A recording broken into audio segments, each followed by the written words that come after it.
what's up? It's Darren. Thanks for coming over. Now to perform live for us, the Janks.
Children crying out to me, saying, Daddy, please don't let Mommy lay with that man.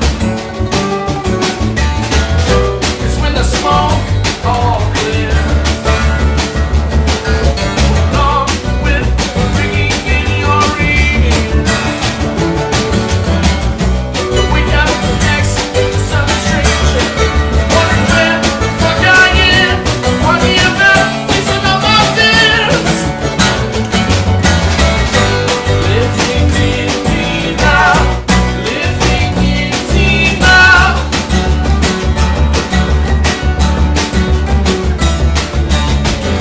Living in me now, living in me now.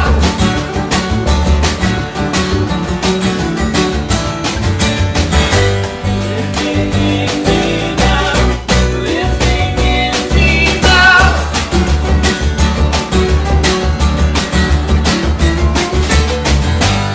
Living in thee now, living in thee now. Taking the song we just heard, Living in Denial, from a creative standpoint, like what was talk about the conception, and we're going to talk more about what you guys are doing this year, 2015, with all the music you have coming out, but conceptually from like a very small idea standpoint to a completed song, how does it work for the Janks? In the case of that song, he came to the table with the lyrics and music, and then we kind of turned it into what it became. So I think, generally speaking, the seed for a song tends to come from one person, and then we arrange it and make it our own. The line in there, some punk hack, no talent. I love lines like that in songs where it's like, I'm saying it wrong. It's like some punk no talent hack. Yeah. Is that about a particular person? Yeah. For a couple. Case in point. Or a couple, yeah. Before you go on with the story, it seems very biographical or autobiographical, or I don't know if it was a collaborative effort from a lyric standpoint, or it was. I wrote it like I was in a 5-year relationship, and I wrote it 1 year after we broke up, and so like the season was the same, and I was feeling all these feelings that were kind of akin to that time. And all I wanted to do was actually see this person, which is totally irrational. I shouldn't have wanted to do that, but she was spending time with this other guy, and I don't know. I didn't care for him. I didn't care for him. But is he a musician? Yeah, I think he is. Yeah, he is a musician. Okay. Yeah, but I mean, it was really just like a exaggeration of how I feel. I mean, I'm sure he's a decent fella. Yeah, in some worlds, perhaps, or not. But I don't know. My whole vibe is that guy's a piece of shit. Yeah. So it just felt good to say something mean. It could almost be a ballad, and it's like I think the inner tension, the fact that it's kind of this like unrelenting, almost punk feel, while you're singing this like really sentimental lyric. That's kind of what makes it tick, you know. And then these guys are playing in this really kind of open, spacious, like atmospheric way, and the whole time we're just fucking like prodding along, you know. So it's good. Do you guys write from real life experiences? I mean, even if you're manufacturing it, like you have to be like lucid enough to and clear enough to be able to access something that's real. There's room for allegory and stretching the truth a little bit, but if it comes from a real place, it's probably best. Yeah. Comes off as authentic. Most of the songs that we kind of do are exaggerations of a moment too. Like, you know, you might not necessarily feel that strongly about it, but you push it to kind of represent that feeling. Up the drama. Yeah. And I do it, just like we all do it, hesitant to compare bands to other bands. You know, you say, oh, well, you know, if you like this and this, you'll like this and this. Like your internal algorithm goes off. But I hear a lot of like Tom Petty and you guys. I hear like The National. I hear some of these like not dark in a negative way or an oppressing way, but that kind of haunting noir type rock vibe, but with also some incredibly written songs. Lyrically, I guess we could influence wise, we can kind of run down the line. Growing up, you two, what was on the family stereo? What were you guys listening to early on as kids? Baby, family stereo, definitely. There was George Winston. Yeah. Nice. Michael McDonald, Yeah. sure. Sade, Okay. Seal, Eric Clapton. Dylan and I, like, we listened to a lot of the Everly Brothers and the Kinks and the Beatles, of course. Just in terms of that close harmony thing, listening to it a lot.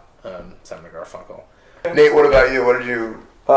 You know, the stuff that got me into playing and kept me playing is like early California hardcore. So Adolescence, Agent Orange, Dead Kennedys, Black Flag, Circle Jerks, all the DC stuff, Bad Brains, Minor Threat, Fugazi, and stuff from the UK. So SLF and Sex Pistols, Sham 69, The Clash, of course, is a big one.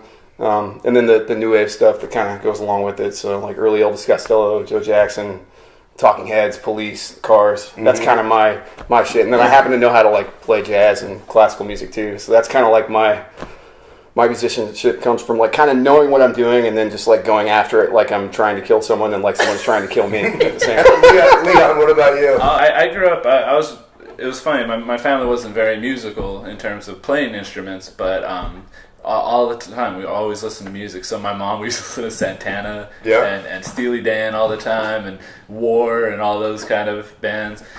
Yeah, with my dad, it was like such a big range of stuff. We used to listen to Rage Against the Machine and George Jones and Merle Haggard and Conway Twitty, and then we would just like the next CD would come in and it would be a Black Flag record, or it would be any of the, yeah, definitely Sinatra, and then the Elvis Costello was really big for me. Randy Newman, like those, it's like good American songwriters. Yeah, of course. Yeah, I've always been huge on songwriters. Yeah, I mean that's kind of the vibe that I've gotten from all you guys. The song structure has been important in your influence, and obviously that bleeds over into the music that you guys make.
proper introductions yet. We have Zach, we have Nate, we have Dylan, and we have Leon. And two brothers, Dylan and Zach. Were you guys those kids that, you know, your parents or whoever would be like, at holidays, all right, get up and go perform. You know, like Thanksgiving dinner, you guys have to get up and sing. And I would do Chris Farley impressions, like, and stuff. You do a great, McDonald. Now that we're rolling, I got to hear the, let's do that. She came from somewhere back in long ago. Sentimental phone call, Satan. Okay, but And well, now Chris Farley. well, I mean that's a whole rigmarole. It actually it hurts the voice. You let the It cat out hurts of the bag already, man. Is this the man guy down by the river? Oh well, you know what's great is we actually got to meet him.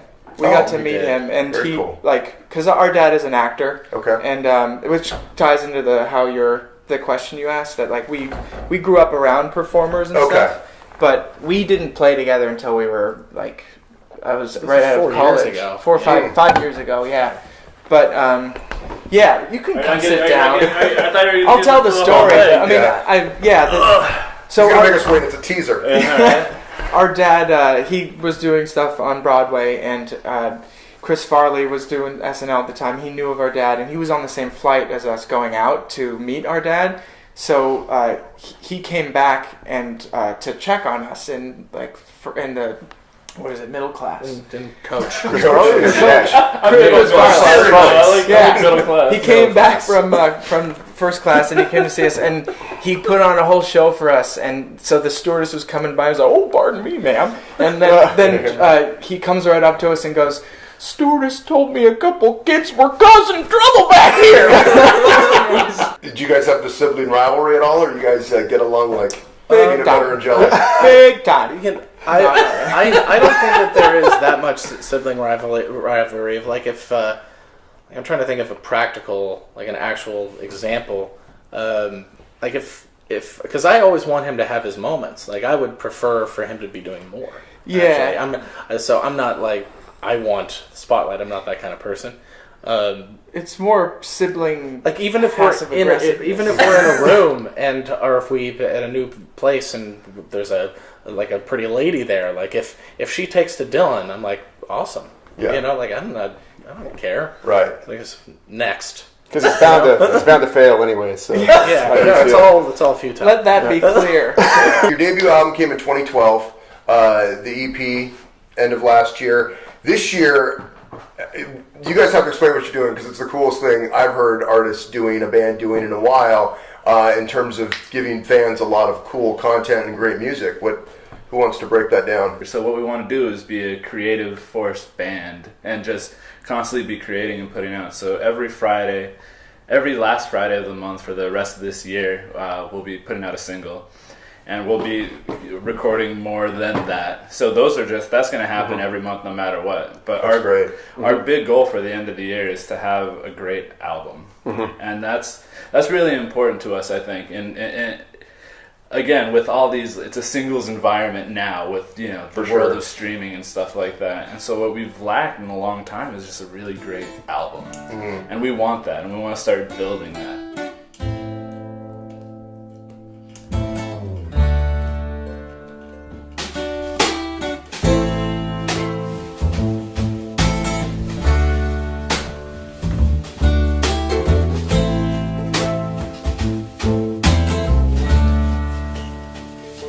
Still feel the love that we had.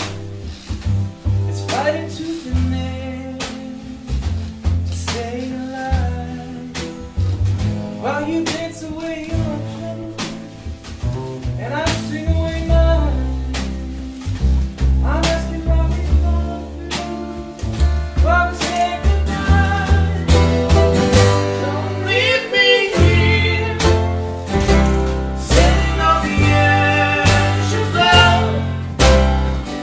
Don't leave me here, every hour on the edge of love.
Janks hanging out. This was absolutely an honor and a privilege to have you guys play in my front entryway. Dude, likewise. absolutely. Thank you for having us. Anytime. Where can folks, all the social stuff, and then how? Because I want to know too. How do I find out how I can get one of these every last Friday singles? Yeah. I mean, we'll be.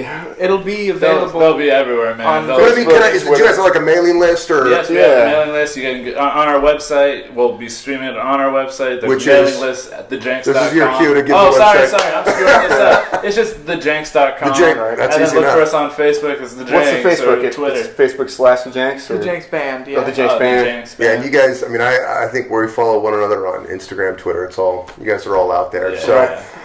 Check them out, the Janks. Thanks again, guys. Thank you. Yeah, that was Cheers. awesome. Thanks, friend. Yeah, man. Yeah. Thank you so much. Thank you. It's fun. Hey, thank Right you, on. little peg. Thank you, Peg.